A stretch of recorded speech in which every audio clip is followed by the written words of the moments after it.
I'm not competing with Mark. Good evening and welcome to this meeting of the Governance and Audit Committee on Wednesday, the 7th of December 2022. I'm Councillor Paul Smith and I'm the Councillor for St Anne's and St John's Ward, and I'll be chairing the meeting this evening. Actions in the event of an emergency. There are no practice alarms planned for this evening, so if the alarm sounds, please evacuate the town hall by going down the main staircase or the back staircase to the High Street and then to the car park behind the town hall in St Ronald Street. This meeting is being held in the grand jury room of the town hall in Colchester and is being broadcast over the internet, where it can be watched live by the council's YouTube channel, where recordings will be available to view afterwards. Please would speakers use the microphone at all times and speak directly into the microphone. Members of the committee may use electronic devices to access the meeting notes and papers, and visitors are welcome to use mobile phones and other devices, including cameras, but please use them discreetly. Set them to silent. Do not use the voice, camera or flash functions. There are toilets on every floor of this building and an induction loop in this room. We may have a short break at 8 p.m. subject to the process of the business. Introductions. I will now ask the members of the committee and the attending officers to introduce themselves, starting with Councillor Pearson. Evening, everyone. I'm Chris Pearson, Labour Councillor for Beerchurch. Good evening, Chairman. Councillor Dave Harris, Labour Councillor for Beerchurch Ward.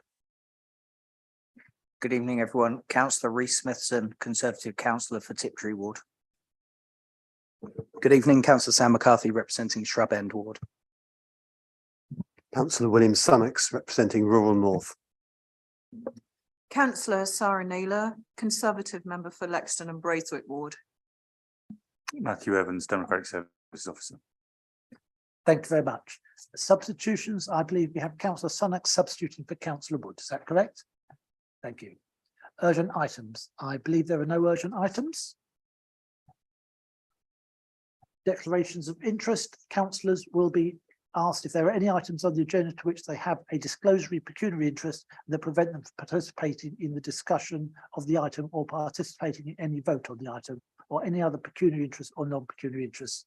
Please indicate as and when they become relevant. The minutes of the previous meeting are not yet available due to the short period between this and the last meeting.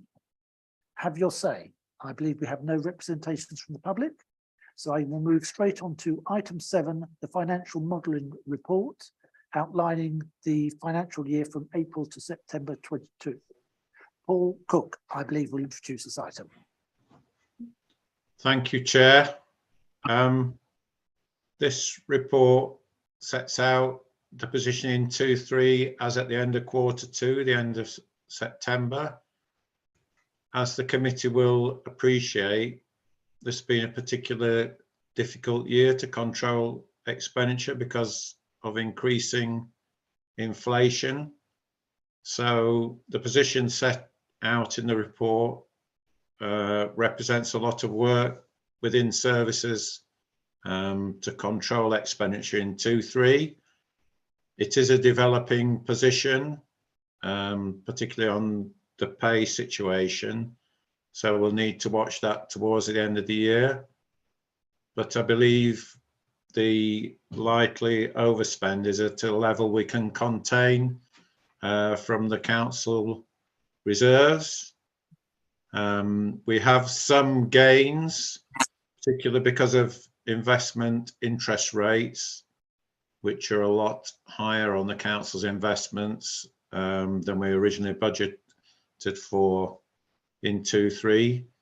So the usual detailed information is set out in the report if there are questions on particular areas.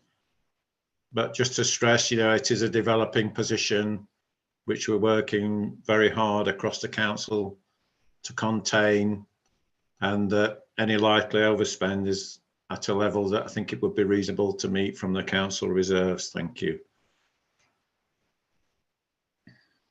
Thank you very much for those comments. Members, any comments or questions on any of the items here? Councillor Summix. So many, I don't know where to start. I guess the first thing is the amount of the overspend, 392,000 taken from reserves. Looking at that going forward, how does the reserve position look going forward? And should we be taking money out of reserve this year, where if things are going to be worse next year and the year after?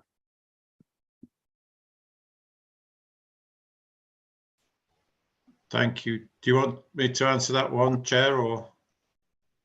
I think it would be best if we take them one at a time so that we can ensure that each item is fully covered. Thank you. So I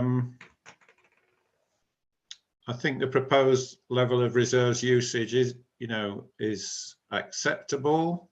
It's not ideal, but it has been a very difficult financial year already because of inflation and changing interest rates, etc. So we will be looking in more depth at the reserves position in setting the budget for 23-24 and being able to sign off that it's a robust budget with appropriate use of reserves. I think this particular usage in 2-3 is not at a level that's unacceptable, and we will come back with more detailed analysis, Chair, with the budget reports that will be going to Cabinet in January for 3-4. So yeah, in summary, I think it is a reasonable use of reserves. Thank you. Thank you. I guess you're absolutely right. We are where we are, and there's not much we can do for this year, but we certainly have to be on our toes for next year.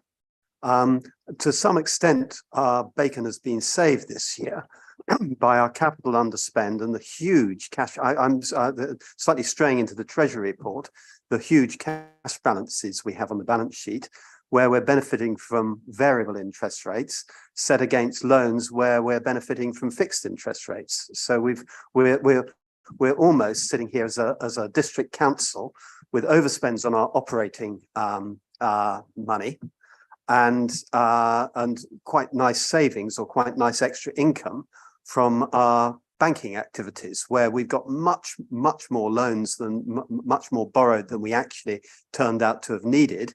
And I guess my question in relation to that is 68 million the right figure to be to have in short-term investments? And I guess to congratulate the team on their either good luck or good judgment in getting into that position. It's saving our bacon this year to some extent. Mr. Cook. Thank you, Chair. Yes, I mean, I think we have already seen reports that there are delays in spending the capital programme, and I think I don't know if Councillor King wants to come in on that one after I've finished, but it's accepted that there could be a better process of managing projects within the capital programme. So the level of investments just is higher than perhaps we might have expected because of capital programme delays. But again, for 3-4 and moving forward, we will reset the whole Treasury position in a new Treasury management strategy. So I think we have all these issues, well on our agenda for setting the 3-4 budget. I don't know if Councillor King wanted to come in on the capital programme issues. Thank you. Or Councillor Paul. I've got two hands up there now. So I think Councillor King was first. I would of course remind councillors that we did ask Cabinet to fully review the capital programme, and as a consequence of that, there will be a cash balance whilst they're not spending the capital programme whilst they're reviewing it. Because if they're reviewing it, spending it, I think would be asking a lot more questions. Councillor King. Thank you very much, Chair, and good evening, committee. Interested to hear, as ever, what you see and what you recommend as we run through this. I had 2 points really, Chair, break them briefly and Mark will round them out, I'm sure. The first was actually, and we have in separate sessions last night, touched on this, the capital programme is going through a review. We will have the results of that in January. It's one of my particular personal obsessions that review will give us a clarity about commitment, contract status, contingency in time and money, so that we can at that point get a real sense of where we are on a tide of inflation and supply chain problems. We know that, but where we are in the round, that work we'll share as soon as we're able to, and that will be reflected, of course, in the forward budget. But although, as Councillor Sunnex, William, I think you may have heard last night, we'll work off the interim findings if, as we expect, all of that work is not complete by the time we come to starting to build all of this into the budget equation. But the other point I wanted to make, Chair, because I think for anybody, and people do listen and councillors do go back to this, I think it's really important when we look at this extra 3 months, so a 6-month period, we don't look for what we shouldn't, in the sense of seeing fault and failing. There's a huge struggle going on, and I'm closer to it than some. Mark is even closer. There's a huge struggle going on across all the services to manage a situation for which there is no precedent in terms of the forces at work. Some of those illustrations have been shared, but bear with me for a second if I just give a few.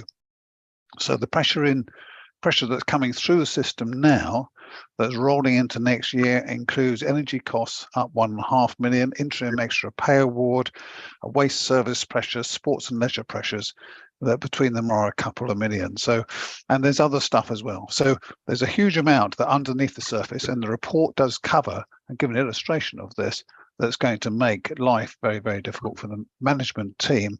They know what they got to do, which is to get a grip. But if I could just give that context, if I may, by all means, take it where you want. But I think that they are working as we would expect them to, at rate and pace to get and keep a grip. But this will wriggle away, given those inflationary pressures. Thank you very much for your time.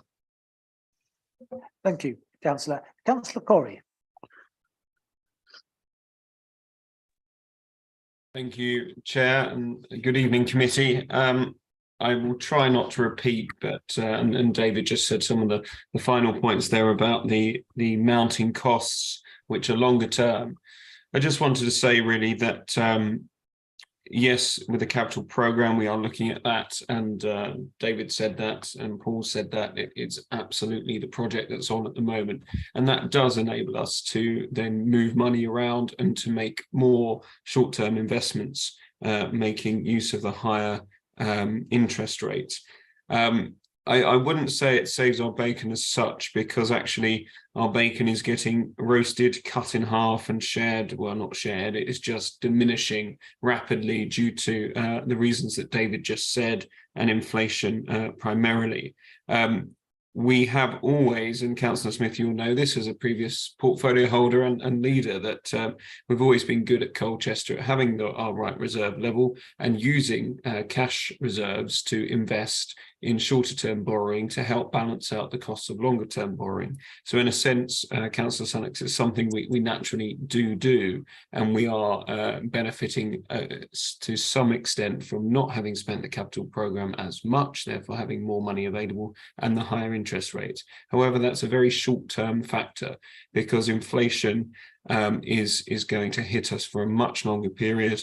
The staff costs and pay rises will never really reverse. So that's a real long-term impact on the general fund and energy costs and resource costs. So we probably, as a council, the budget last year should have probably looked further forward and assumed some higher level of inflation. So that is causing us problems in this year, not foreseeing that perhaps last year.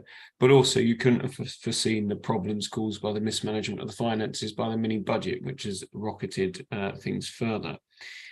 So What I just wanted to say is that sadly the inflation is with us longer term, and the effects of it longer term.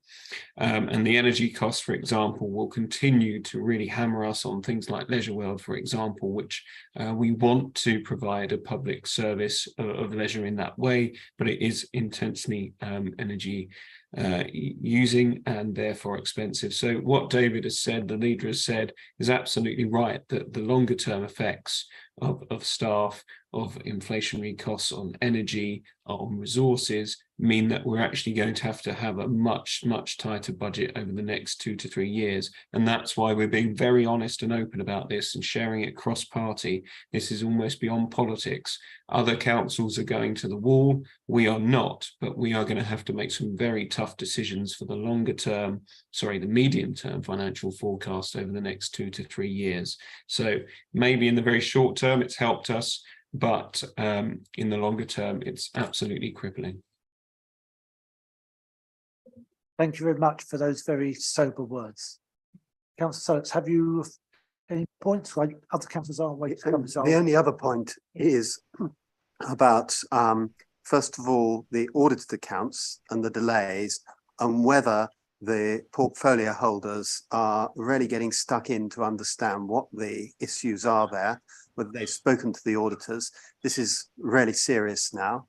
And then something they can act on, and I can't understand why they haven't acted on. Can we not see the draft accounts for the March 2022? So we got no audited accounts for 2021, and we know that's probably mainly down to the auditors. But what have they done? What have the administration done to understand the problems there and really get to grips with it? It is such a bad sign when an organisation starts blaming its auditors. And I'm not saying that there's anything wrong here.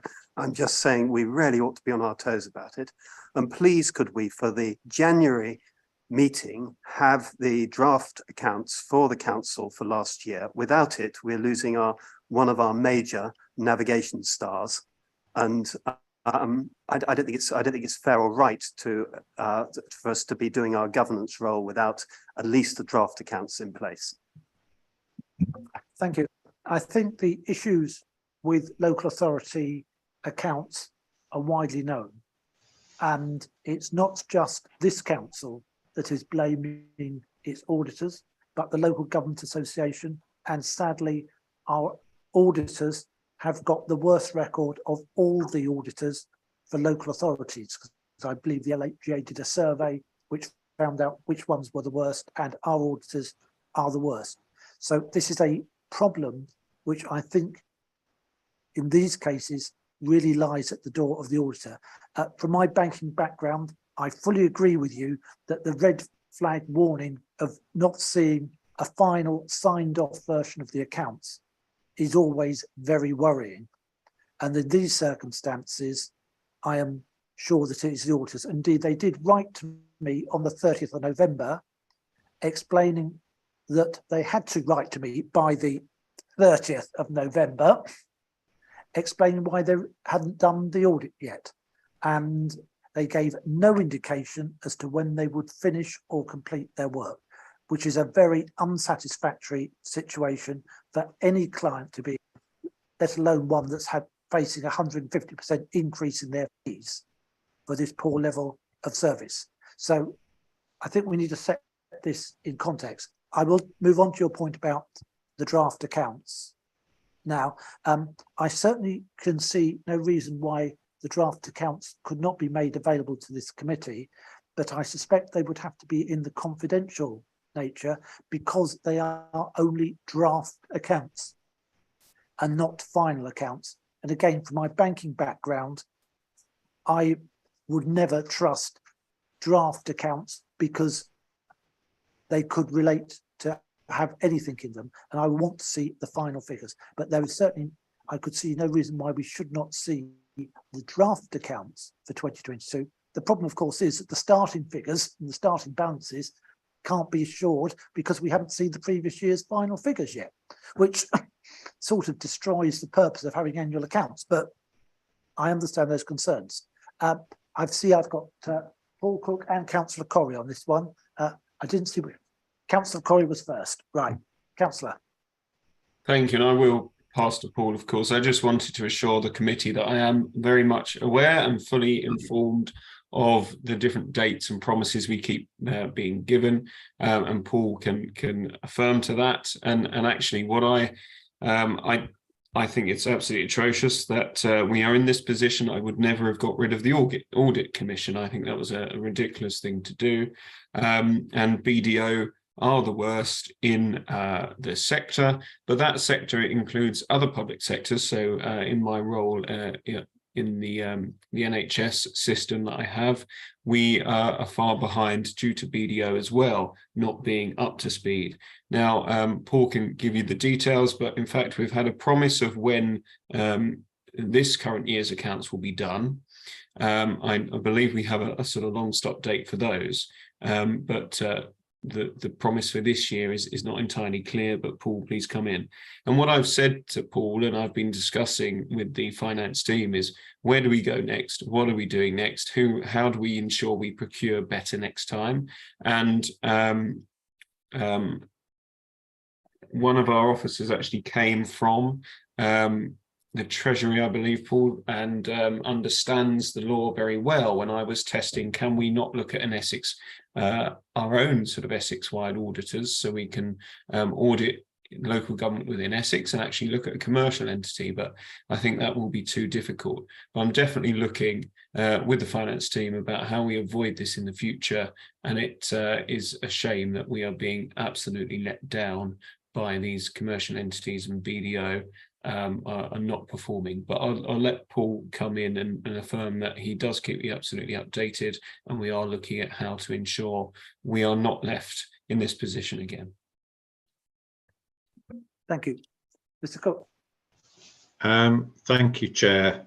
So 2021 accounts, we are continuing to work with BDO and expecting to come to the January committee with the audit opinion. We're not aware of any major issues likely to be raised, but I think we just need to be careful in assuming that, you know, that will go ahead on that date, if I could put it that way. 21-22, we have reported the outturn to governance and audit earlier in the municipal year.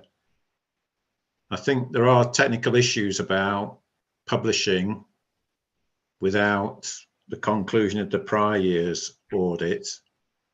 And if there is publication, I need to commence the public rights to inspect the account. So perhaps a more practical approach would be, if there are specific issues that weren't covered in the report on 21-2 outturn, we can certainly update to January committee on those particular items rather than publish the draft when, you know, we don't really know when the audits are going to arrive, because I haven't had any commitment from BDO on 21-2 audit.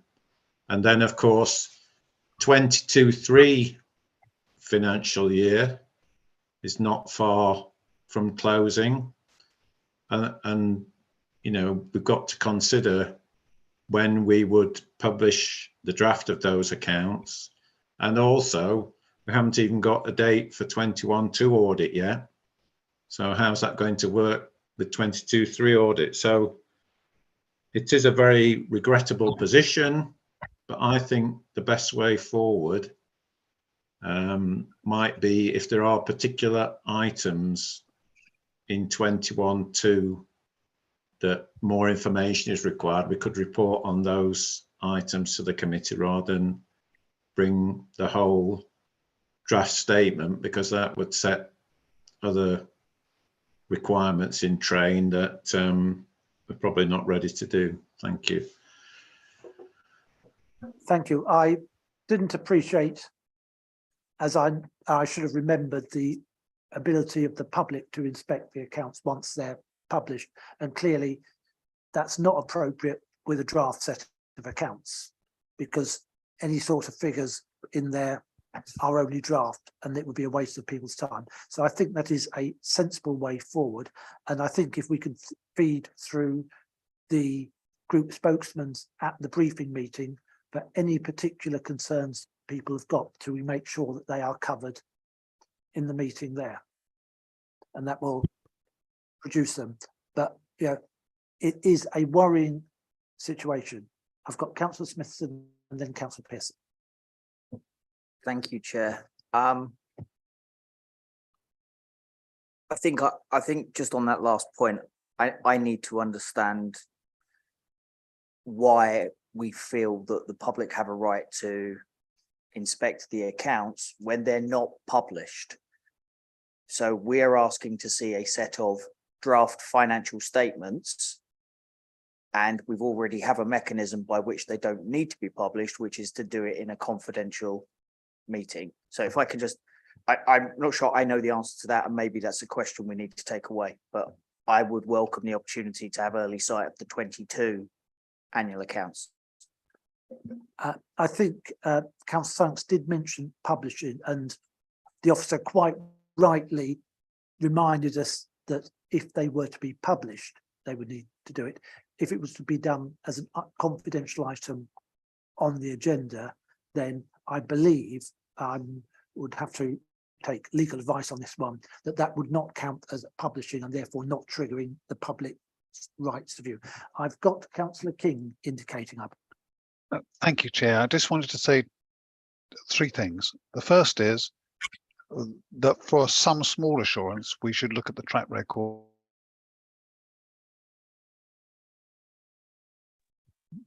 For some assurance, we should take the track record of the local authority, which is to have no material differences. That's absolutely not to say that we shouldn't care greatly about performance in every sense, including financially and reporting. But that for me does matter. Track record is hugely important. The second thing is to say that I'm on Essex County Council Government and Audit, and on the Essex Pension Fund, heaven help me, I can tell you that it's a mirror. They're slightly ahead, but not by much, of what we've just been talking about. So if William will bear with me for the mild correction, this is not about the administration. This is an industry-wide challenge, and it's bedeviling all that we do. And it is making huge complications for the year-on-year next steps for the accounts. And I heard at that some length this morning. So we can be neutral about this. We should be right to be cross about it. Government's taken actions, including raising fees and all the things I think we should know around this table. But it won't be solved swiftly because of the backlog that we have to go and acknowledge. Our Section 151 officer will have access to colleagues and will know what the best practice advice is. I have to say I haven't seen drafts coming through. We are accepting, but this may be just what I'm seeing. We're accepting the consequences and the challenges and the limitations that follow when we have such a tardy response to such an important challenge. But I'll leave that to Paul. His next steps, as I say, we should be guided by what he and counterparts think is the right thing to do. But I hope the parallel is some help. Thanks. Thank you. Councillor Pearson. Yes, thank you, Chair. Yeah, just coming back to some of the remarks that have been made by colleagues earlier. This isn't the first year or the second year even that we've had issues with the auditors making their report available to us in a timely fashion. It's something that's been foisted upon us by decisions that have been taken nationally. The responsibility to publish the accounts once they've been audited is my understanding is a statutory requirement. Therefore, we have to follow statute. We can't do something of our own accord. I think Councillor King's quite right, though. If you look at the history of the administration of the budget over the recent years, let's just say, and let's be mindful of the fact that that's been a coalition, a Conservative-led coalition, and now another coalition in those 3 years. So we've all had our fingers on the till, if you like. We've all seen the numbers that have come through, and I don't think that I have seen anything in what's been presented to us tonight and what's been presented to us about last year's accounts over the course of this municipal year that gives me cause for anxiety around the fact that our accounts haven't been signed off by the auditors. But I think, you know, we all should be very concerned that the contract with the auditors isn't being fulfilled as it should be. But what we do, how we work outside of that, I'm not sure, because the decision around auditors was taken, my understanding, at a central government level, foisted upon local government to do so. And it's probably something that Councillor Sunnix and Councillor Smithson would like to take back to the Chancellor and say, sort it, because we're not the only local authority in Essex with this difficulty. Thank you, Councillor Pearson. Councillor Smithson. Thank you. I don't wish to ask another question about the audit. If I may, I'd like to actually raise a few points about the details of the outturn. The first question I have, and I don't know whether we want to take these individually or I'll just rattle them all off. The first question I have is you know, 1 minute I hear that inflation and the effects of inflation caused by the mini budget are an amazing thing because it increases our short-term investment income. And we are grateful for that. And that's an amazing thing. The next I hear is it's causing all sorts of inflationary pressures and it's the worst thing in the world. I would like the administration to tell me, which is it? Is it a good thing or not for us? I think I can answer that one. Our budget was based on an inflation rate of 2%. Let's say inflation is now 10%. That's an adverse variance of 8%. On interest rates, we have gained 2%. So therefore, it's net a bad thing. However, because this council has had a prudent treasury management, and as one of those councillors who take on that very, very long-term loans at what now looking like very attractive rates, I take at least some credit for being part of the decision making there, that it's at least making the best of a bad job. It would be great if we didn't have those situations. And actually, when I talk about inflation, those were the national inflation rates. I suspect the inflation rate that this local authority is suffering is actually significantly higher than that, because the preponderance of our costs are in energy at areas like Leisure World, and also with the fuel for our trucks, and also the wage inflation, which we're suffering from, as we do have a large number of employees, and there again, there have been significant rises there, not to mention some of the other costs like national insurance that went up at one stage this year. Thank you. I have a question regarding the 691,000 forecast overspend in the neighbourhood services for waste staff. At full council recently, I asked the portfolio holder how contingencies for winter would be paid for, and I was told, the council were in fact told, that contingencies would be covered by the existing budgets. How is that possible when we already have a 691,000 overspend on waste? Thank you. Again, I understood that to be a question to the additional costs that would be caused over the winter period, rather than the existing £690,000, or I think it was £800,000 that was last reported. So I must admit, I misunderstood your question, if that's what you were asking. Clearly, there is going to be an overspend in the waste budget this year. Sorry, Chair, there's already an overspend. We already have the overspend. It's already baked in and forecast.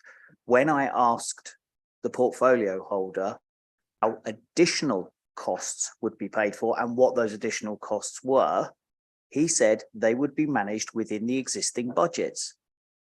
So how can they already be managed within the existing budget when the existing budget is already overspent by 691,000? So if the existing budget is 2 million and we're saying we're actually going to spend 2.69, and now I've got another 400,000 of cost from winter contingencies, for example, how can it be covered in the existing budget? So that's my question. I think it depends on whether you were thinking the budget had been adjusted up to 2.8 after the last shortfall, or whether it still remained at 2 million. Well, I think that's I'll the be- question for the officers. I'll certainly pass that on to Mr. Cook.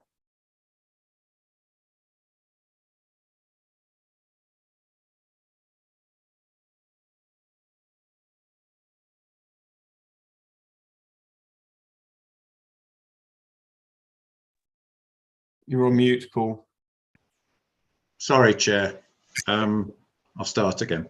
Yes, I mean, it is a difficult situation in neighbourhood services. There are employee pressures and the need to use agency staff, but there is a lot of work taking place to try and limit the exposure in 2-3 and to look at potential transformation in the years going forward.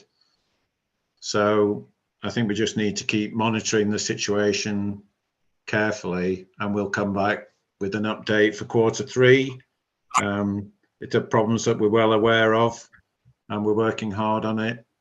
You know, we've got a further 2 quarters of this year to go before we finalise the position. So I think it's something that the senior leadership team are well aware of, and working with the portfolio holder in the cabinet to try and control the position. Thank you. Sorry, Mr. Cook. I think you might have misunderstood my question. I specifically asked the portfolio holder at the last full council how any contingencies necessary for winter or increased costs arising from industrial action would be covered. He advised us that they would be covered from the existing budget. So there is an existing budget figure, which is forecast to be overspent by 691,000 already. So how could we then cover any additional contingencies within that existing budget? Again, Councillor, I think the way you phrased your question was open to interpretation. I certainly interpreted it in a different way that you did. We'll see when the Q3 figures come out, whether we are within the 2.6 million budget or not. Because again, I was taking it was an incremental amount there. Okay, I'll leave that for now. I have a question regarding the overspend on banking charges, which in the grand scheme of things is a trifling amount, but it is a 48% overspend, and I'm just curious what's driven that. Mr. Cook. Thank you, Chair. With your indulgence, is that something we could perhaps provide a more detailed response to the committee after the meeting? I'll certainly undertake to provide that information for Councillor Smithson. I think that would be perfectly fair, considering that there wasn't an opportunity to raise these matters at the briefing this time. So these technical questions on these areas are perfectly fair, and I would ask them to be distributed to all members of the panel, please. Sorry, Chair, just one last question from me today. I see that we have quite a significant cost pressure in planning appeals arising from the cost of litigation.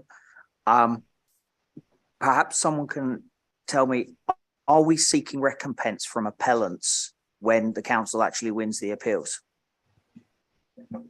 Mr. Cook, are you aware whether we are able to seek recompense from appellants when we win planning appeals? I appreciate there's been one in your ward, which the council has recently won, I believe. Yes. Again, I think we would have. Sorry, Chair. Sorry, I thought you'd finished. I had, yeah. I think again that is one we have to get the professional advice from Karen Sirrett and circulate that after the meeting, if that would be acceptable, Chair. Thank you. That would certainly. I have a feeling that unfortunately planning appeals are a one-way street as far as the council is concerned. I see Councillor Summonses in that councils can be awarded costs if the inspector feels that their defence was frivolous or waste of time, vexatious. Thank you, that was the word I was looking for. Whereas had we suffer a vexatious appeal from an applicant, unfortunately, we are not able to recover those costs. But again, we can get that point confirmed. But certainly, I have to say, one area where if we are spending a bit more money on budget appeals, now we have a local plan, it does need to be defended. And we have to, if it means that we have to employ good quality lawyers to defend the case, then that is exactly what we need to do. And if that's an area that we get cost pressures under, I think it's better than taking substandard developments. No further points? No. Right. I want to come back on the accounts. I know it's boring, but there's the level of agreement.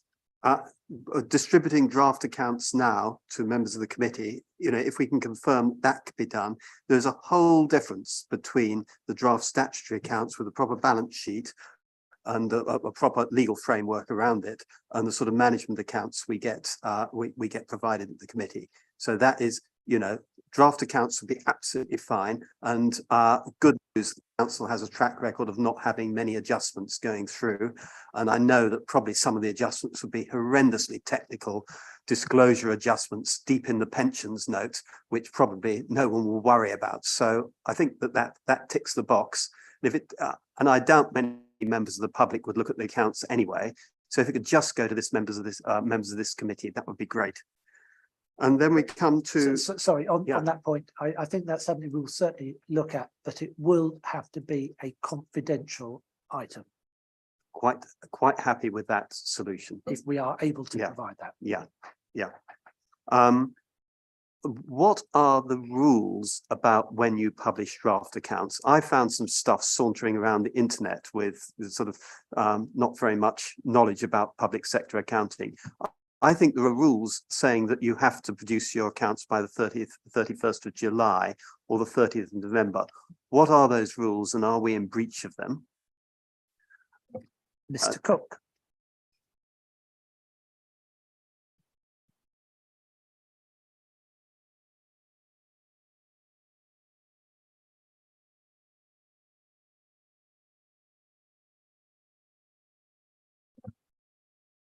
Paul, Mr. Cook? Mr. Cook, would you care to answer that, please? Sorry, apologies again, Chair. Yes, the primary regulations are the Accounts and Audit Regulations 2015, but they were subsequently amended with sets of regulations in 2021, 2022, delaying the publication dates. So the sort of three categories of local authority in terms of publication, they're those authorities that have been able to complete the audit and publish. And then there are some authorities who have published the unaudited draft for 21-22, some of which say this is not a formal publication and may change with the audit. And then the group of authorities which we are in who have not published the 21 to accounts because they're awaiting the resolution of 2021. So in summary, we're not, in my understanding, in breach of any regulations, because the regulations provide that if we're not able to publish the accounts on time, we can just explain the reason for the delay on the website. I think in terms of reporting the draft accounts to this committee is not a problem in the state of readiness that they are. Just on timetable, we are very, very busy in the lead up to the budget reports in January, and we may have to respond to BDO's final audit report on 2021 to this committee, which is quite a lot of work. So I don't want to delay if there's a demand to see the draft accounts, but it would be easier at the March meeting. But yes, I mean, if required, we can bring those forward, though, you know, we would need to put some caveats about the reliability of the brought forward figures, which hadn't been finally audited. I hope that answers your question, Councillor Senex. Thank you. If it's easier, rather than bring them back to this meeting, if they could just be distributed in confidence to the members of the committee when they are available, bearing in mind your other work programmes, I think that would be helpful initially. Then if there are any points that people wish to raise, that can be dealt with at that point. Councillor Pearson. Yeah, just quickly, and I think we might need to take advice from our officers on this. I think we would be better having them as a confidential item so that everybody is aware that they are a confidential item and they cannot be shared. Whereas if they're circulated via email, then who knows how they could then be treated by someone. I'm not suggesting that any of us would go away and do so, but I think at least if they come here as an identified confidential item, we are all absolutely bound by the Constitution. I think we will take guidance on that point, but the point you make is a very clear one, that they would have to be very clearly marked as confidential. What I wanted to try and do was to arrange an alternative. If the January date was not possible, we would not necessarily have to wait to March, but we will do what we can with the advice of our legal services to make sure that we do everything correctly. Sorry, I'll be very, very quick. As I understand, the date was meant to be the 30th of November, so we're already on borrowed time. It's that should be, if the accounts are ready for audit, it should be the matter of sending out one email. A lot of councillors do, it can be done, they can be hedged, they can be stamped on every single page saying these are drafts subject to audit and subject to opening balance adjustments. There's many caveats you like, but we really need them like now, so we've got time to look at them properly before the next meeting. And I don't know if Councillor Pearson's suggestion is that we have them as a confident, I don't quite know what that means. If that means that we walk into the room and there's a set of accounts in front of us, hard copy, then that's not going to work, because they need to be, you know, you need some time to go through these things. So I think I've pushed the point hard enough and I'll shut up. Thank you. But for the benefit of new members, there is a confidential element of the agenda which can only be accessed by councillors once they have logged in to the system. So they would not be available to the members of the public, and anyone accessing them, any councillor accessing them, should be aware that they were confidential and therefore could not be disclosed except under the rules and regulations as we're doing it. So I think that, as you say, Councillor Pearson, is probably the simplest way to make it clear for all members that it comes as a confidential item whenever possible.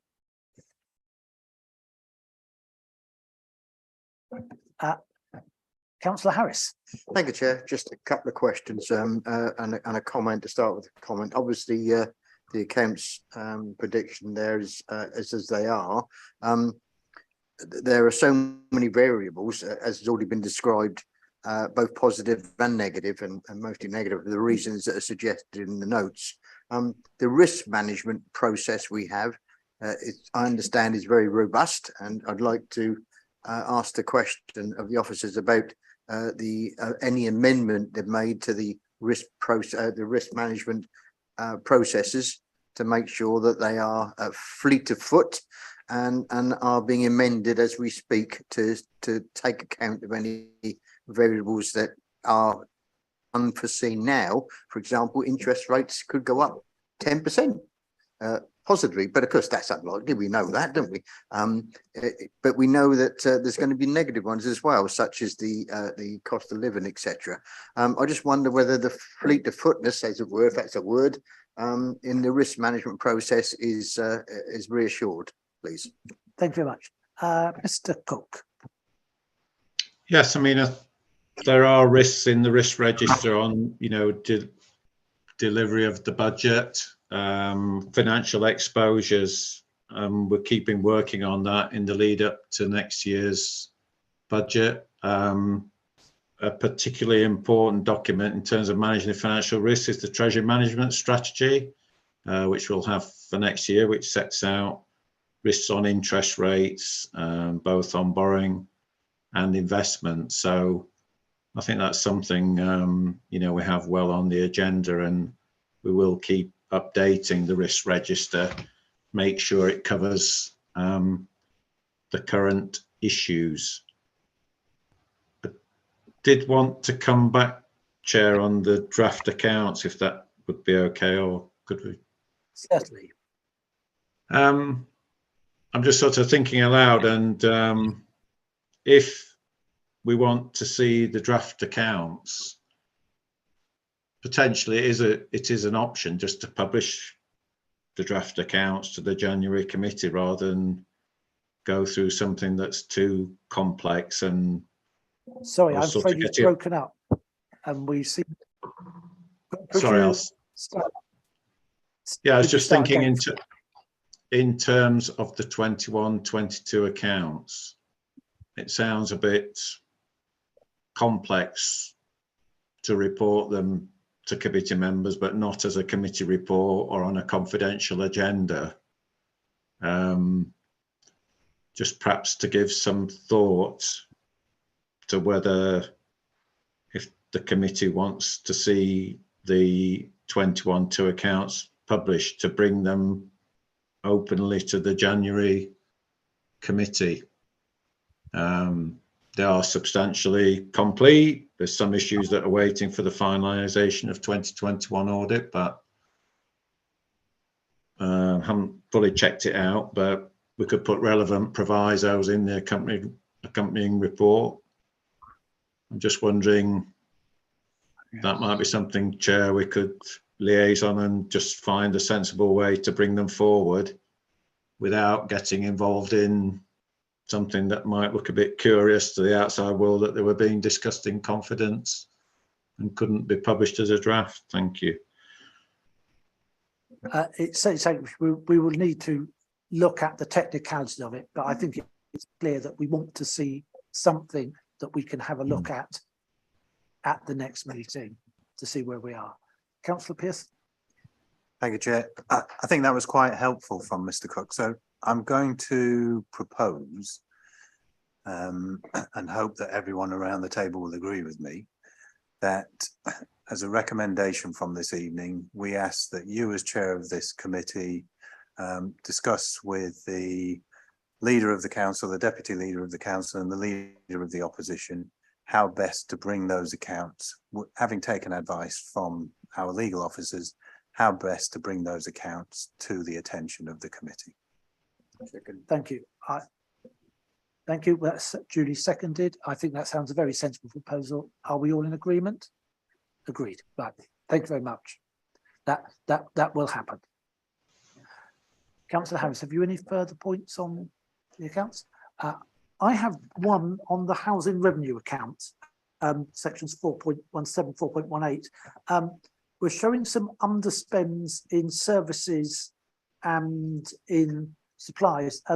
Some of our council tenants have been having great difficulties getting repairs done recently, and I want to be sure that there is not an attempt to balance the books on the basis of holding back on doing necessary repairs and works that need to be done on our council estates. I think that's a point we're going to have to take away and bring back in the list of explanations, because again, I didn't give any notice of this one. So don't expect Mr. Cook to be able to give me a chapter and verse answer there, but it's something that does concern us, and see a few other members nodding around the table as well. Is that acceptable to add to the list of things to circulate, Mr. Cook? Yes, I undertake to do that, Chair. Thank you. Thank you very much. In that case, I'm going to ask that we consider the financial performance of the general fund and the housing revenue account for the 6 months, and to note the forecast overspend to the general fund. Is so noted? Agreed. Thank you very much. The next item is also from Mr. Cook, I believe, Treasury Management Mid-Year Review. Thank you. Over to you, Mr. Cook. Thank you, Chair. So this is one of the 3 Treasury Management reports during the course of the financial year. So the strategy is set ahead of the financial year.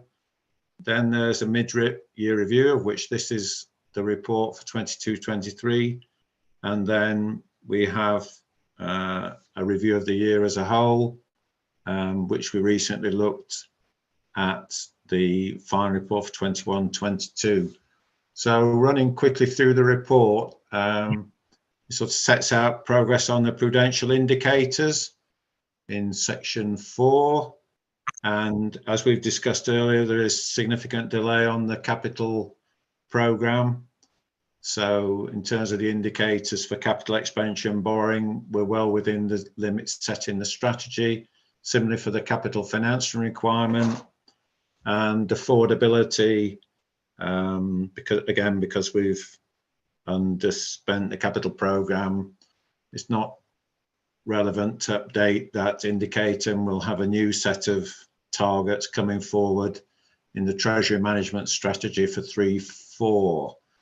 The table in 4.8 sets out that we've stayed within the relevant borrowing limits.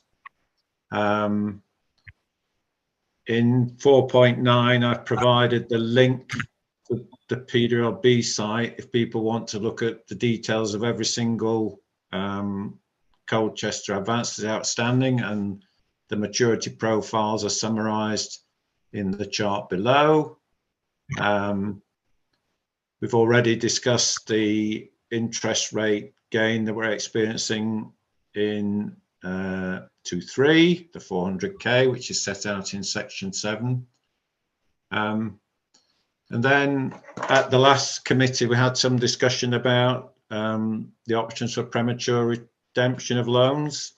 So that's set out in section 8, that PWLB will normally accept premature redemption of any loan that has been advanced for over a year and has over a year left to run. The redemption value is a discounted cash flow calculation. Some while ago, the discount was at the offered rate for new loans with that maturity, but they're not so advantageous since a number of years when there's a separate set of premature redemption rates published. Also set out there the accounting treatment, which essentially is to spread any discount or premium on redemption over the life of the replacement loan or the original loan, whichever is the longer. And in the chart, just give some examples there of if a 5% maturity loan with 22 years left to run was redeemed at various interest rates, what the position would be on premium or discount. So I hope that's useful. And also set out a bit of detail about the LOBO loans the council had, which were taken out some years ago. Total 5.5 million, a quite long maturity. There are annual rollovers. In the past, we've never been asked to repay. If we are required, we'd be given 7 days notice. And the current PWLB offered rates are not significantly different from the LOBO rates. So there wouldn't appear to be a significant exposure there. And we don't in fact know that the LOBOs will be asked for repayment. And then summarising in section 9, there are increased requirements under the Prudential Code that will apply to us in 3.4. Those are set out some detail in the table. I think the main points from that are we will need an enhanced capital strategy, which is going to be helped by the review that Lucy Bredman is leading into the management of the capital programme. but that also the reporting frequency on Treasury will be increased to 4 times a year. So I think we will coordinate the Treasury updates with the revenue and capital monitoring during the year.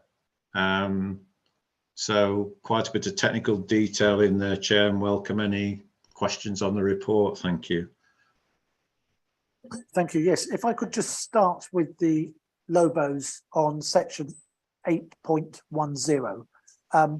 There's also the option that we could request repayment of the loans, I believe, every January.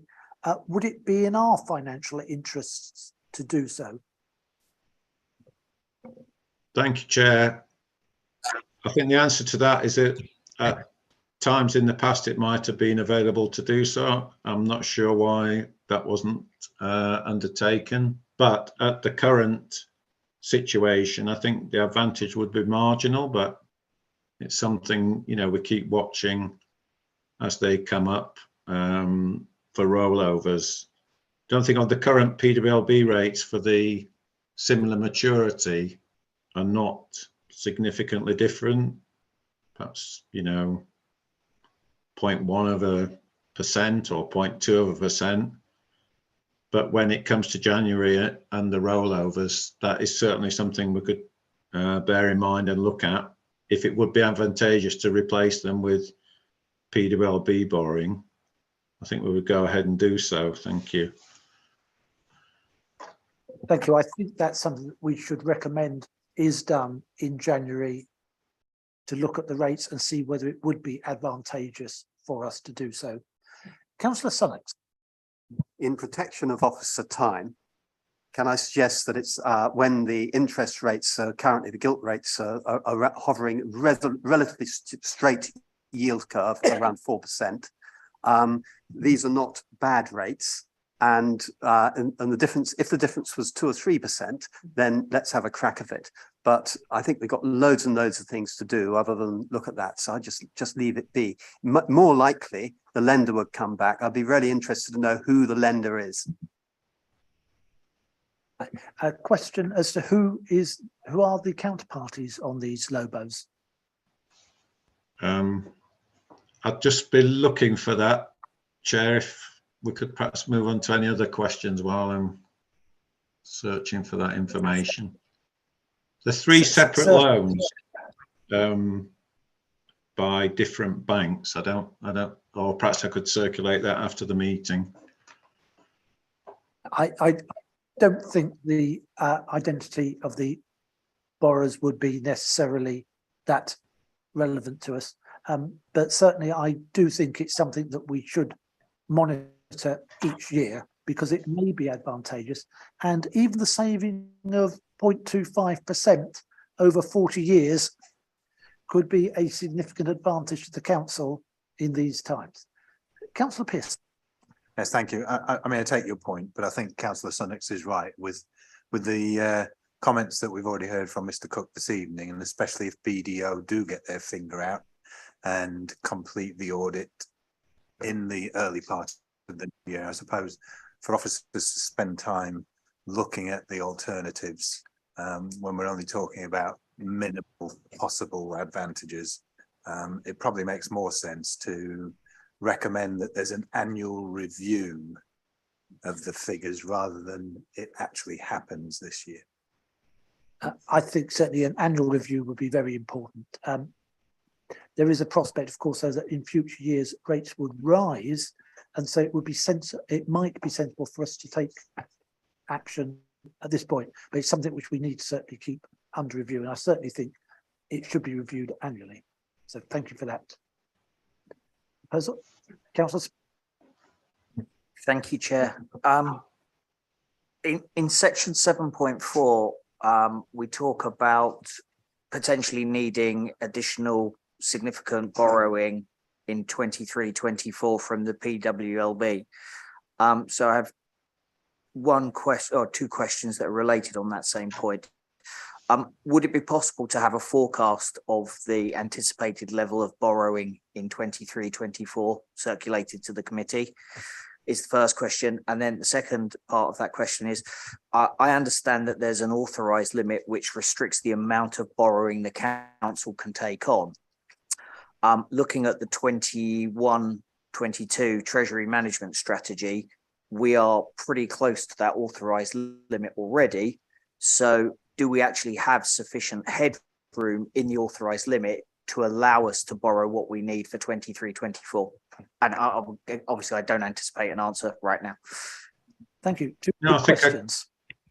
I think I can answer that, Chair. So each year we reset the limits because the borrowing limits are dictated by the capital financing requirement, which, you know, is it increased each year by the amount of capital expenditure that we're going to fund by borrowing.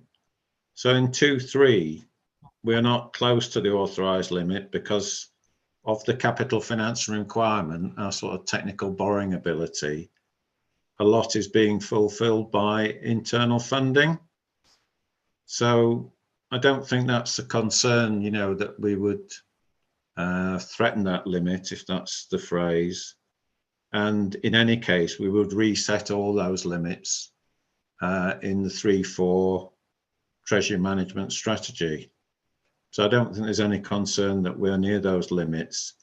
If we need to borrow in 3-4 because of the progress of the capital programme, that would be against the limits that we reset in the Treasury Management Strategy for 3-4.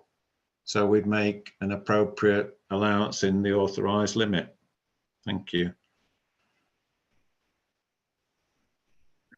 Councillor Smith. Sorry, Mr. Cook, I'm a little confused. So my understanding is that the statutory limit which is the authorised limit, is determined by the Local Government Act, and that limit will need to be set or revised by full council. My understanding is that according to the Treasury Management Strategy, the authorised limit for 23-24 is 392 million, and we are sitting or forecast to be 337 million in 23-24. So that gives us 60 million of headroom potentially. But you're saying that we can simply increase our authorised limit as we see fit. So we could double it if we so chose. Is that right? I think it was if our capital requirements justified it. So we couldn't just double it for the sake of it. But if we decided that we wish to build a very large statue to prominent councillors or what have you made out of gold or whatever, and that was somehow judged to be prudent, we could do so, but then we would have a justification for doing it. Have I explained it? Thank you, Chair. Councillor Smith, I could just add to my previous response. Obviously, when we set, for example, the Treasury Management Strategy for 22-3, we put forward figures for later years. But quite often those figures need to be increased in the strategy for that year when we come to that stage. So, for example, in 21-2, we might say the borrowing requirement in 24-5 is 200 million. But when we get to 24-5, we'll have much more current information about borrowing needs. So that is why, you know, the figure may change closer to the financial year in question, but we would never borrow it in a particular financial year to exceed the limits that we set in the strategy for that specific year. I don't know if that makes it any clearer. Thank you. I think Councillor Sunnox may have a follow-up question. Councillor Sunnox. This is a wonderful world, and I'm sure it isn't as simple as that.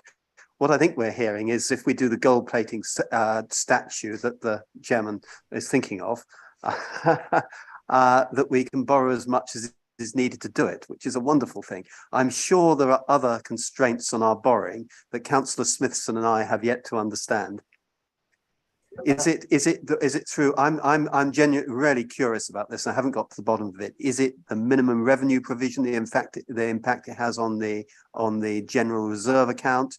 Is there some other, I'm sure there are loads of other prudential regulations that this committee, it'd be just useful to have a little more on that before we move on.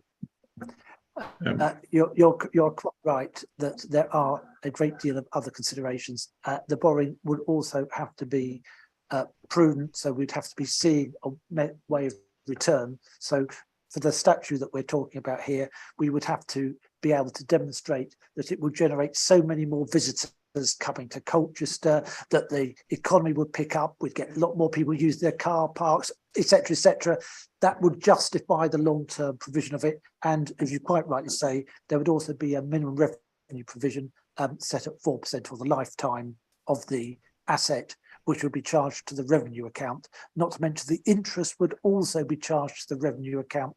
So it's not a case that we could just do it without considerations. There are other checks and balances in there, but as regards to dealing with the limitations, that will do it. Thank you. And I should make clear that just in case the leader is listening, that we are not going to be proposing any golden statues of councillors, much as some of us might like to do it. But I'm sure Councillor Salich, you weren't really serious about that. Thank you very much. Are there any other, Councillor Salich? Yes. The next one is a really nerdy technical question that I'm sure Mr. Cook will need to come back on. If you look at this graph that is showing that on the by the way, just to say that was a really good explanation of how the early redemptions would work. I'm grateful for that. And on the subject of early redemption, I thought it would be the Chairman to know that I reckon that the difference between, I reckon that at 31st of March this year, our carrying value for the loan was 47 million short over what the redemption figure would have been. And that comes from the Public Works Loan Board website that we've been kindly given a link to. I would guess, and it's only a guess, that figure's gone down to zero. So you compare the benefits of that very, very long-term borrowing, you know, that is now, we're about halfway down the league table of councils in terms of borrowing costs. So there's about 1,400 councils on that website. We're about halfway, our average borrowing costs 3.28%, it's about halfway down the league table. And with interest rates now hovering around 4% and the redemption rate about 3.6%, we're probably got a surplus. We'll hopefully see that when the Public Works Loan Board publishes its figures after the end of March next year. So some purring, please, Mr. Chairman. Well, so what you're saying is there's been a £50 million improvement in the council's position since yourself, myself, and Councillor Smithson joined the council, right? Well, I don't think we can take credit for that. But you, in your historic mode, when you were involved with raising the money and fixing the interest rates, you looked, if I may say so, rather stupid when interest rates went down, and you now look rather clever, which is something you should take some pleasure in. Thank you. I won't be asking for the figures for when Councillor Naylor joined the council, because she might claim that most of that improvement took place since she was elected, and us three duffers had made no contribution back. And none of you are getting a gold statue. The serious question, Chairman, is this little graph here with the yellow background. It seems to show that we'll have a premium on redemption, or we'll have a plus on redemption if interest rates are more than 5%. And I just query that if the discount rate for redemption is 3.6%. And I thought it'd be worth just passing that back to our Treasury people for a little check. Doesn't look right. I can answer that one. Oh, yeah. Sorry, Chair. Sorry. So, sorry, yes, I think I've got the answer to it as well, actually. This was an example of a 5% loan, which is why the break-even point is 5%. It wasn't meant to be any one of our loans. Mr. Cook, did I get the right answer? I believe you did, Chair. If you look at the y-axis, is sort of minus to plus, going up the page. So the labelling on the axis, a premium is a minus figure. So actually, if you redeem the 5% loan at less than 5%, there would be a premium, which is reported as a minus on the y-axis, and vice versa. If you redeemed it at a higher interest rate, there would be a discount, which is reported as a positive on the y-axis. I think the point is that our break even should be that 3.6% you've explained in the figure below. So we're in the previous paragraph. So sorry, I didn't read it thoroughly enough, but I think that's what we've got to think of as the break even. We can redeem. If our loans are less than that, we can redeem indeed at a premium, at a gain. The premiums and discounts are difficult words. Can we ask one other thing? We're told that the council has made or plans to make investment for service purposes in Colchester Amphora Energy and Colchester Amphora Housing.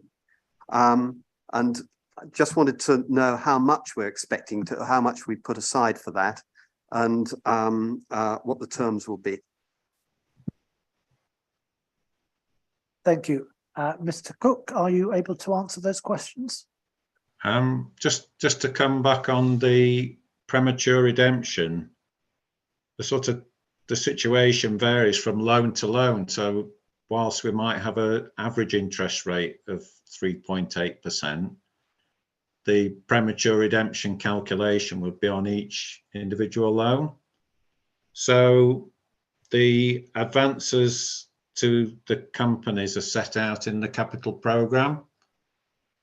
So the current advance to energy, I believe, is £1 million, and the current advance to housing, we haven't currently advanced them any funds under the facility, because having carried out the first development, they extinguished the debt, and it's set out in the capital programme report we looked at a previous meeting. The planned facility to housing in the capital programme is around 20 million.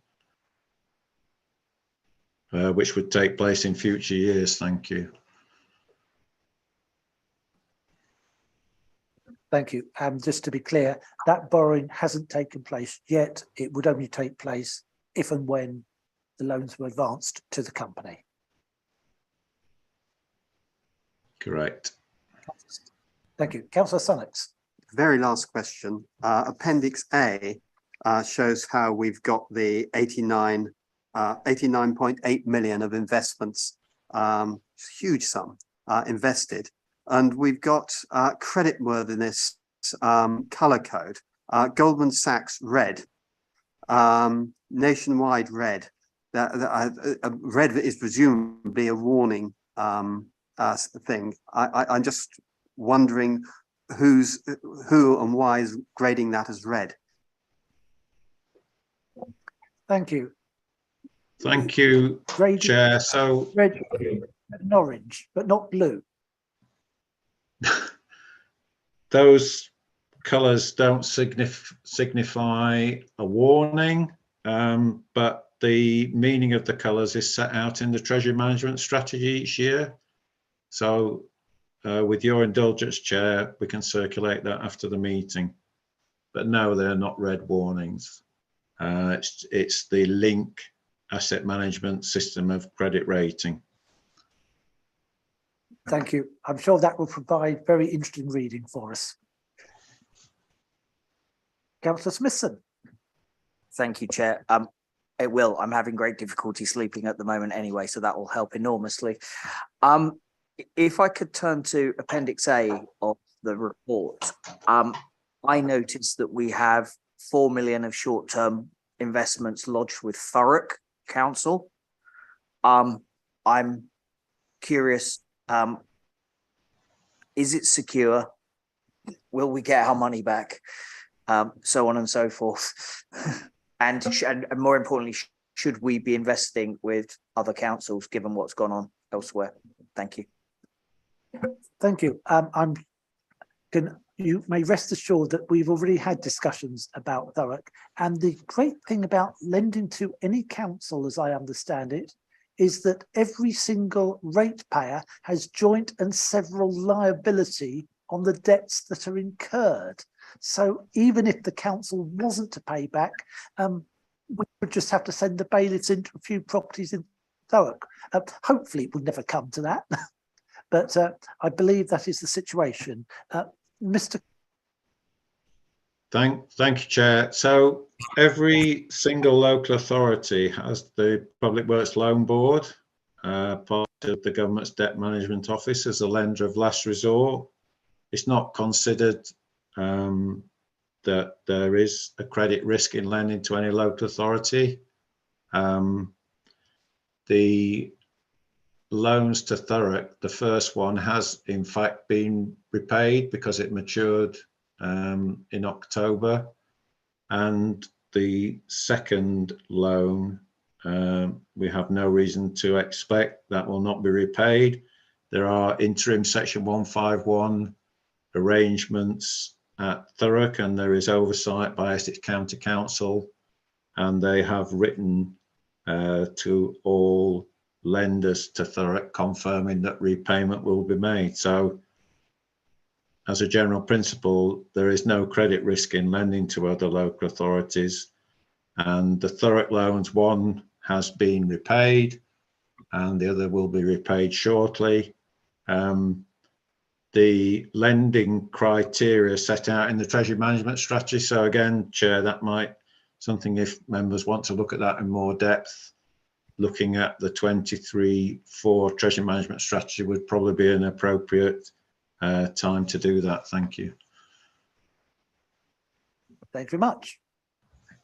Thank you. I think that's all on this item. So with the request that the LOBO loans are reviewed annually to see whether it will be in the council's interests to redeem them or not, can I ask us to again note this one and to approve the Treasury Management mid-year review?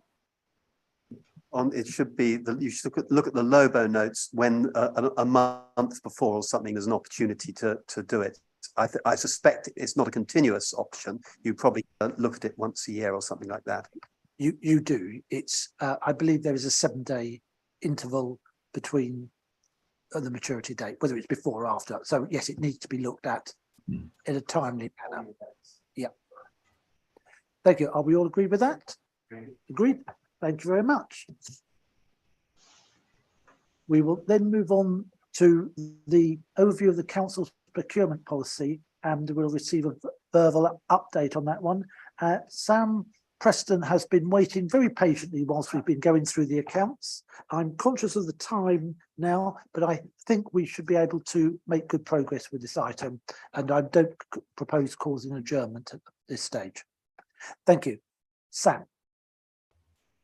Thank you, Chair. I have got some slides, so I think either Owen or Matthew are just going to put those up for you.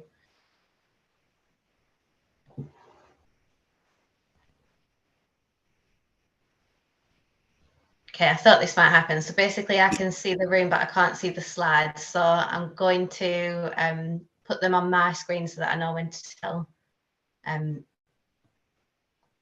Owen to move on.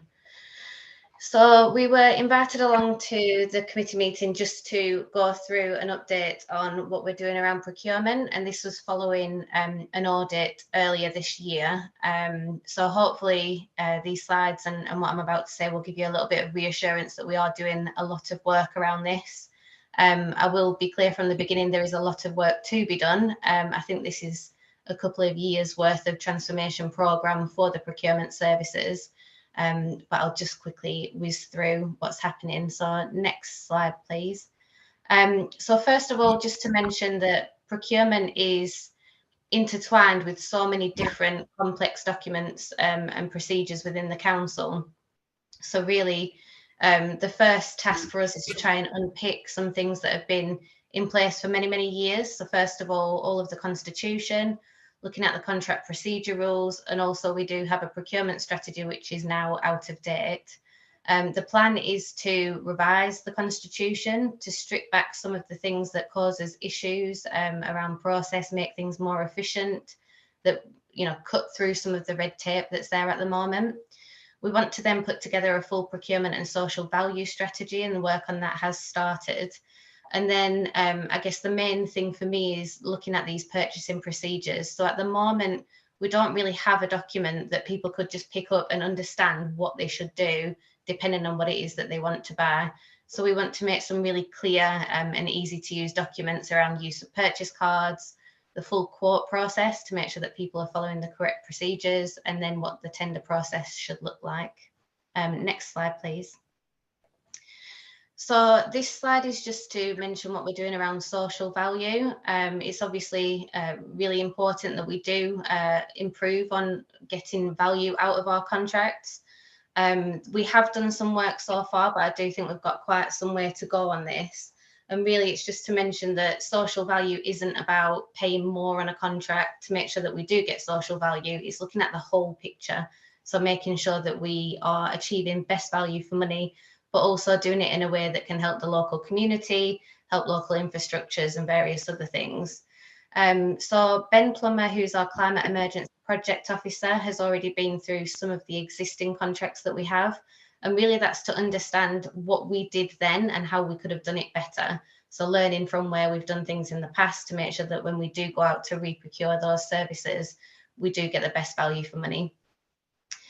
We also need to understand where we currently are. We do have an issue within the council that we don't have great data on who our suppliers are. So we're starting to work through some of that manually. We're doing a mapping exercise to understand what suppliers are local and who are far away, so we can try and set some targets about bringing more local business to work with the council. And also just reviewing where we've achieved social value so far, and also trying to understand what as a council our social value priorities will be. We do have a system that we use at the moment around social value, and it requires tenders over £100,000 to fill in a really complex questionnaire about what they can deliver. It's got over 40 questions in there, and I think part of what I'm trying to do is to refine that process so that we're not creating a huge burden for our suppliers, but actually we're asking some key questions and then we can monitor that more effectively. And I also want to consider, once we've tidied everything up, whether we start to ask for social value at a lower level, and even bringing it down to the under tender level, so under £50,000. And the other key thing around this is staff engagement, and you'll see this further on in the slides, but making sure that we're speaking to the people that are out there and that are buying things, what's holding them back, what would stop them engaging with different businesses, making sure they understand what the priorities are, and making sure that we have a full training programme going forward so that they do follow the correct procedures. So next slide, please. So just moving on to the audit recommendations. In early this year, we actually asked Audit to look at these specific points because we picked them up as things that we knew that were going wrong and that we needed to tackle. We already had some plans in place, but we felt that the audit would really give us that kind of backbone to push that forward. So the first one is to review all spend over £45,000. We have completed that analysis. There were hundreds of different spends on there that we've had to look through. Some of them did have contracts, they just weren't on the register. So one of the things that we found is the procedures aren't correct. It's not necessarily that we aren't following procurement procedures, it's that we're not then recording those effectively. We have found that I've put on there 52, but it's actually gone down to 49 now, different areas of spend that we're going to look into. But actually, again, when we've started having conversations with the service areas, most of them have had contracts or been through a full procurement procedure, and other ones are part of wider projects. So, for instance, bringing services back in-house where it's more cost effective. We will make sure that all of those do have relevant contracts, and where they haven't been through the correct procedures, we'll make sure that that does happen going forward.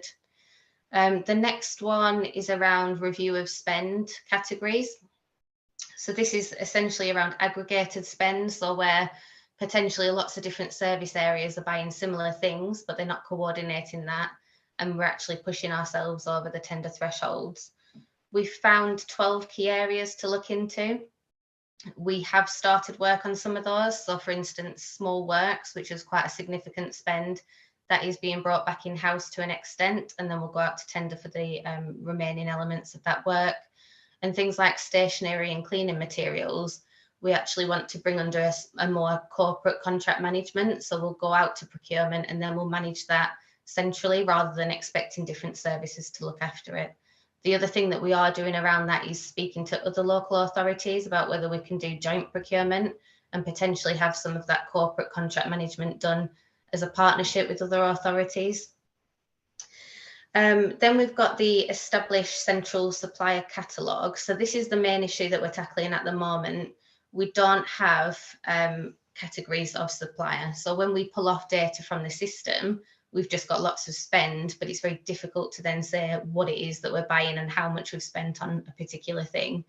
One of the key things that we're doing is implementing a full new financial management system that will go live in late 2023. It's a big job, but we will be putting full category management in there and also improving the supplier process. So that should resolve those issues. Next slide, please. So another audit recommendation was around the quote process. And I've mentioned already that some of the issues that we're finding is that things just aren't being recorded in an effective way. We are doing the system change for finance, but it doesn't include a full procurement system. That is something that we are now looking at for a next stage where we would be able to hold all records centrally, rather than at the moment, each individual person that's buying something will save their own quotes if they've done them. Whereas if we do it all centrally, we can make sure that that's all done correctly. Waiver forms, we are going through all of those, and we'll make sure that any waiver forms are put in place retrospectively. And then the centralised procurement process. So part of what's happened in the last couple of years is we've brought strategic procurement over into a different service area to sit alongside purchasing. Previously, we had two teams kind of running in separate directions, and I felt it was really important to bring them together so that we could start to create a team that actually all help the organisation to do procurement better. And that also then will help us to deliver this full training programme. But if we just go on to the next slide, I've just given the structure charts to show what changes have been made so far. So this was the old structure. You see we have a senior procurement consultant. He's our technical specialist. So he deals with the large spends, the tenders, you know, all the technical process. And then over at the other side, we have the payments and debt recovery manager, and then the purchasing team. And that's very much an administrative team. And what I'm hoping to do is to move away from the administration to include automation, make all of the processes more efficient, so that that team become a proper purchasing team. They'll know which suppliers we should use, they'll know where we have contracts in place, and they can actually advise officers to do things differently. And then if we move on to the next slide, you'll see that the team has changed slightly now. So firstly, we've got a trainee procurement officer in. We were really struggling to recruit to a procurement officer post. So we did take the decision to recruit a trainee and to put them through a full training program and basically grow our own. And that's working really well at the moment. And we've also put in this procurement program manager. And the reason for that is because of the issues that we were finding in audit and what we'd already kind of discovered elsewhere. And Abby will be taking forward this full program, and he's already making some really good progress.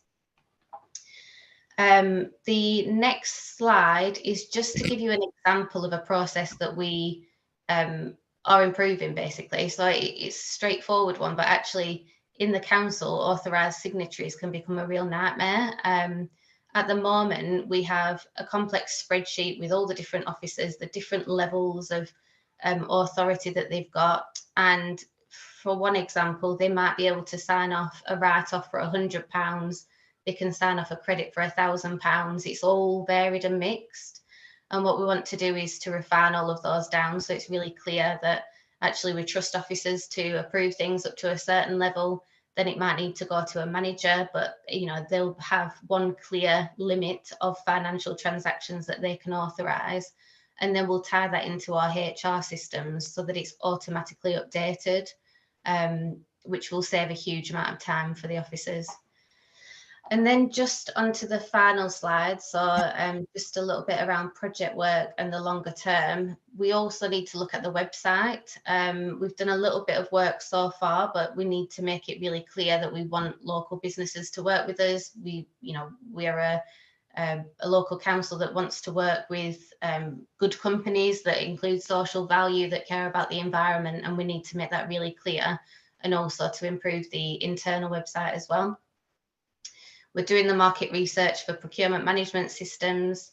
We have put in place some temporary category management, but because we're now transferring to this new system, we're hoping that we won't need to use that for too much longer.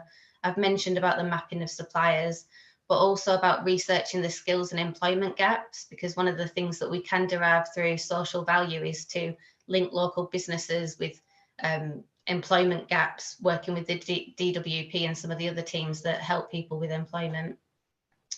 Also identifying the quick wins. So I mentioned authorized signatories, but there's also lots of other things. We're creating apps that will make things a lot quicker around approvals and various other things. And then longer term, so again, training for employees is going to be essential, but we really do need to tidy everything up before we can go out there and start telling people to do things differently.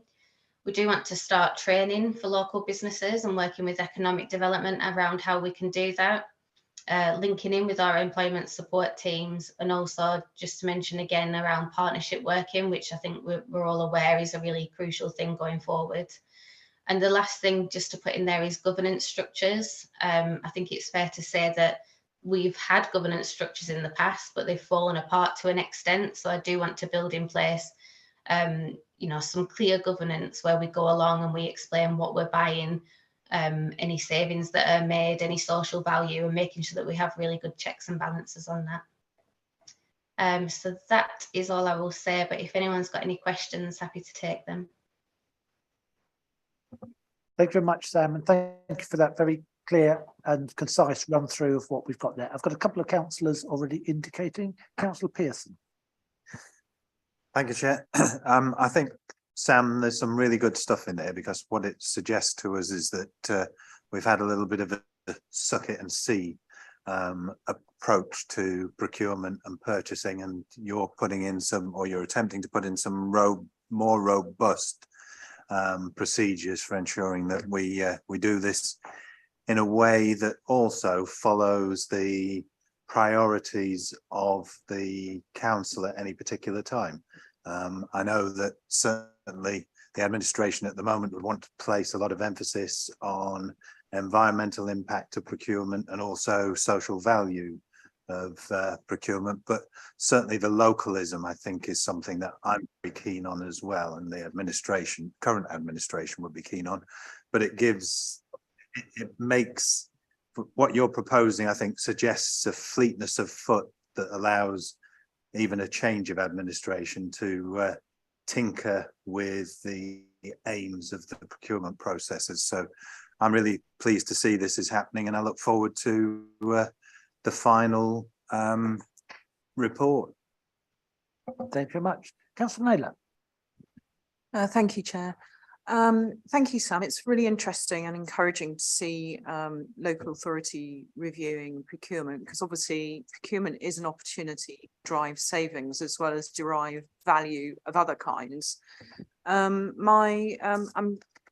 new to the council's procurement approach, and I just wanted to ask you about the scope of this particular programme and whether or not there was an opportunity to consider alternative operating models for procurement, and what other models, if so, were considered before you went down this route.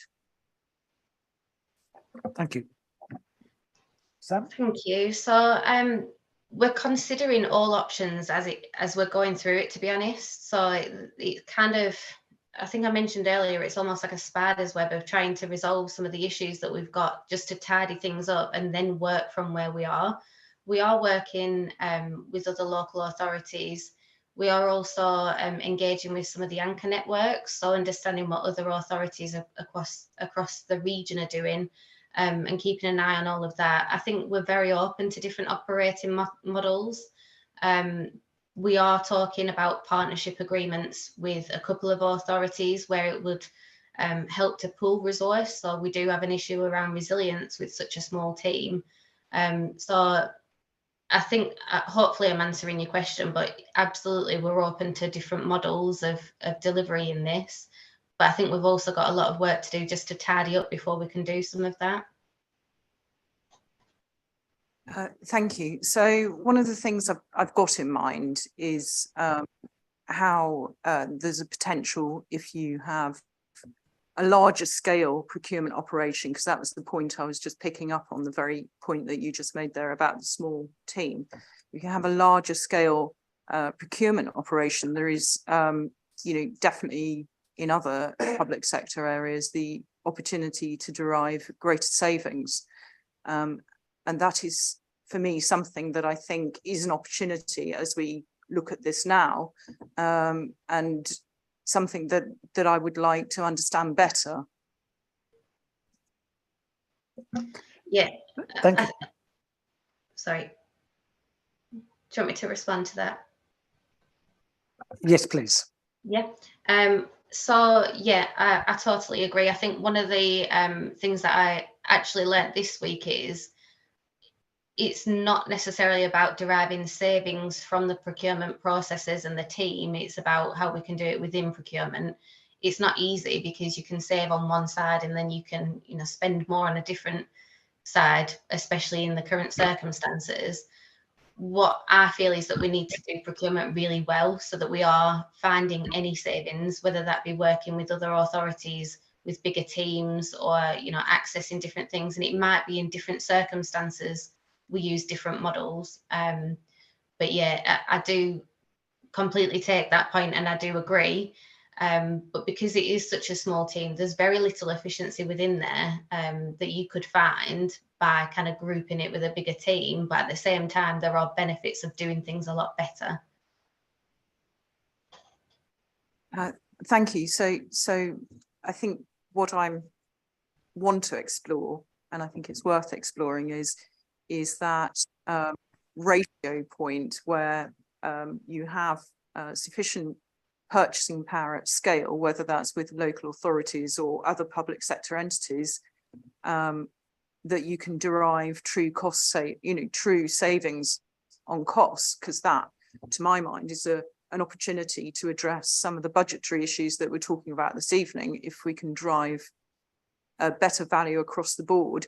So I don't have an answer to that, and I appreciate you don't have an answer right now, and this is hopefully part of the work that you're doing, but it is something that I would like to satisfy myself on as a member of the committee, that work is being done. So when we arrive at that point, we can be very sure on behalf of the council taxpayers that we represent that we are deriving best value. And I don't exclude social value from that. And I also have some questions about social value. Thank you. We'll move on to them shortly, I think. The point you make, I think, is well made, that we do need to look at in the procurement policy how we can look at whether it's framework agreements with other councils as well to supply paper clips or whatever on a basis that we can get the advantages of scale in there. I'll let you come back now with your additional points. And I've got two other councillors indicate. Yes, social value. So social value is a real, can be a catch-all term. And I think if you ask any number of public sector organisations what they mean by that in terms of their procurement policy, you'll get a range of different answers. I would like to start by just asking what the current understanding of social value is and how that is expected to shift as part of this review. So with the social value portal that we currently use, it uses what's called TOMS, which is kind of a standard criteria that people use across, certainly across Essex and the Eastern region. it's got 40 different questions on there, and essentially it looks at everything. So it will look at the environment, local employment, how they pay their employees. So for instance, do they pay the living wage? It asks all these different questions, and what we want to do is to go out to the services within the council and say, what do we think is of value to what we're doing and what we're buying? So we want to try and refine that down. So although again, I'm not really answering the question clearly, that's because we're trying to work on that at the moment to define what we think social value is. Within the tender process, it's given a weighting. So at the moment, the individual service area would decide whether they give it a weighting of 5, 10, 20%. And again, that would be based on what they're actually buying and what's achievable essentially within that. But yeah, we are working closely with lots of other authorities again around what social value looks like and how we can achieve it.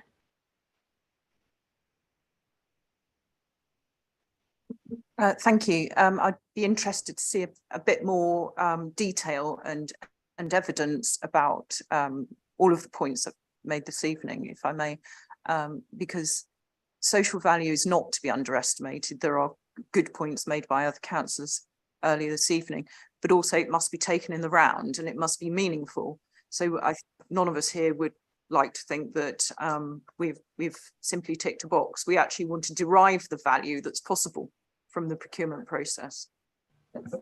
Thank you very much. And I think that's something which we'd want to see developed in the policy.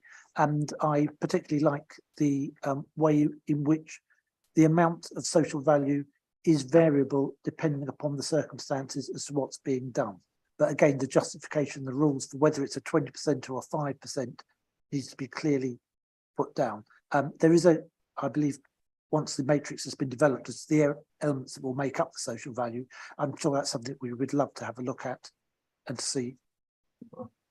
Thank you. I think the point I was intending to make but didn't also is just having some sort of benchmarking exercise to understand what best practice is currently out there, whether it's commercial or public sector or private sector, and really sort of use this as an opportunity to have a robust procurement function, because it can be an absolute winner as far as really deriving savings and true social value if we get it right. Thank you. Yes, I would refer you to the Local Government Association. I believe they've done some very good work on social value that will be of interest to you, perhaps. Councillor Summers. Yes, I do understand the control benefits and the efficiency benefits and the purchasing power benefits of centralising procurement. I do understand that, but I think it's really important you take a look down the other end of the telescope from the supplier's point of view. I run a company. It's a warehouse income, Archive Warehouse it's called, and it supplies. It will not tender for any council services exactly because of the type of things we've been described to today. We know that if we are dealing with a procurement department, we're not dealing with the people whose problems we're trying to solve. We can't develop that relationship.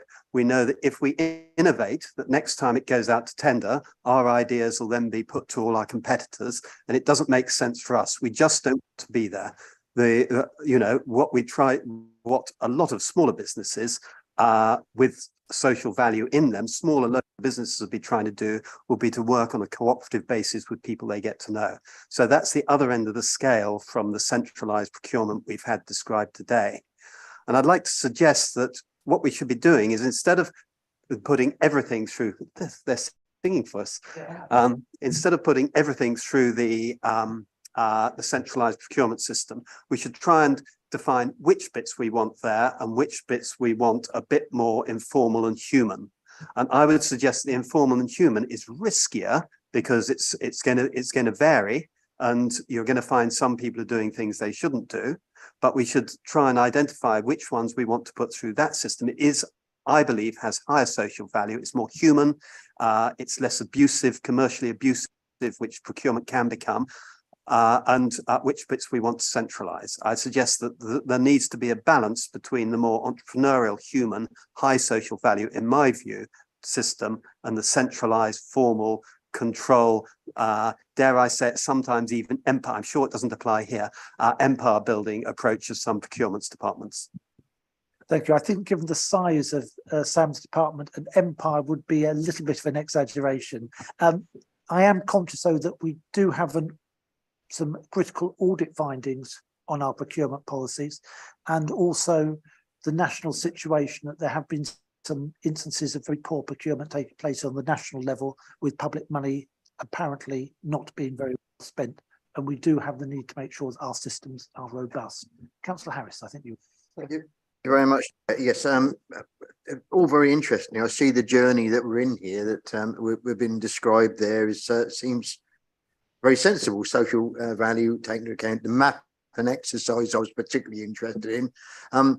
The thing that I think that there are savings, there's no doubt about that, I believe, but one of the savings could be the stopping of rework, because you don't just buy quality of materials, you buy quality of services, etc. And I'm guessing that procurement, I saw on the list there, tree work, for example, that's a doing thing, isn't it? You know, a physical thing.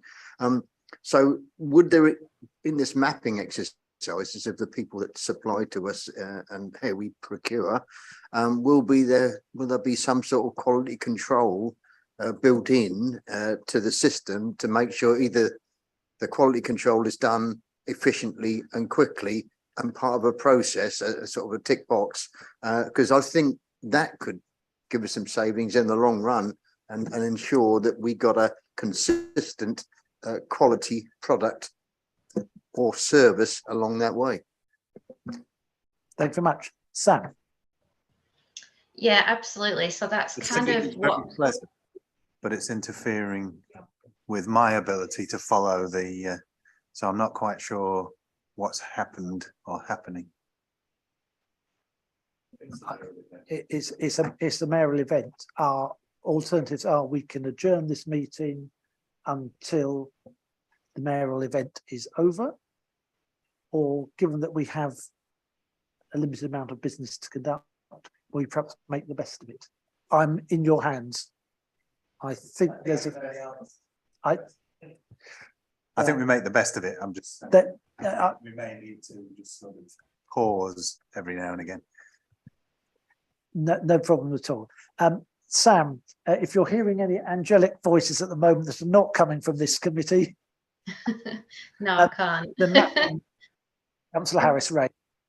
Yeah, so I mentioned about changing the focus of the purchasing team, and that's part of what we're trying to achieve through that. So essentially what happens is at the moment they're punching purchase orders and they're keeping everything correct and as it should be and doing a lot of housekeeping work. And actually instead, I want them to start learning who the good suppliers are, understanding what's gone well, what's not gone well. And I think that's part of, again, with the social value, understanding what's actually being delivered and recording that and finding a way to get all of that information out. And it has to sit within that purchasing team. So yes, it is absolutely part of the agenda around looking at getting good quality supplies, materials, services from whoever we use. And also tying into that, there's a huge piece around contract management, which I've not mentioned within the presentation today. But again, another thing that we will be really unpicking and starting to do a lot better, making sure that we are holding people to account if they're not delivering what they should be doing, and also making sure that you track that throughout, and then we can choose who we use again going forward based on that delivery. Thank you for that, Chair. And yes, I'm hearing that exactly. And for me, I'd add to that the fact that the suppliers of the product or services can be told at the start, can't they, that they are being measured in that way so that they stay on our list. Otherwise, they will lose that work from us, won't they? Is that the case? Yeah, Sam, and it's could you also. confirm? Sorry, Yeah, it's also part of what I'd like to build into the new supplier onboarding process. So regardless of what, you know, level of spend it is, when we take someone on, we do certain checks at the moment as it is, but, you know, are we asking them the right questions about their social value and different things, and making sure that we know confidently when we set someone up as a new supplier that they will be delivering a good service to us. Thank you very much. We're asked to note the report. I think we would very much welcome to see it when it comes through its further processes. It seems to be certainly a very useful piece of work, and we wish you the best of luck with that. Thank you very much, Sam. Thank you.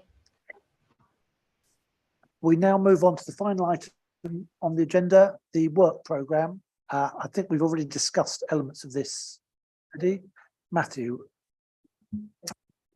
Yes, thanks, Chair. Just to draw the committee's attention to the meeting structure, which has changed slightly. So we discussed this at the last meeting, that the meeting in January is going to be devoted to a shareholder meeting, the CCHL. Can I ask that the committee just resolves and confirms that you want to invite the board of CCHL to attend that meeting, and then we can put those arrangements in place? That seems good. Everyone would agree with that? Fantastic, and that's the only thing really to draw to your attention. So the business items from that were due to be listed in January now moved forward into an additional meeting in February. And that's it, if you're satisfied with that. Thank you very much. All that remains is for me to thank you for your time tonight and to wish you all a very Merry Christmas. Thank you.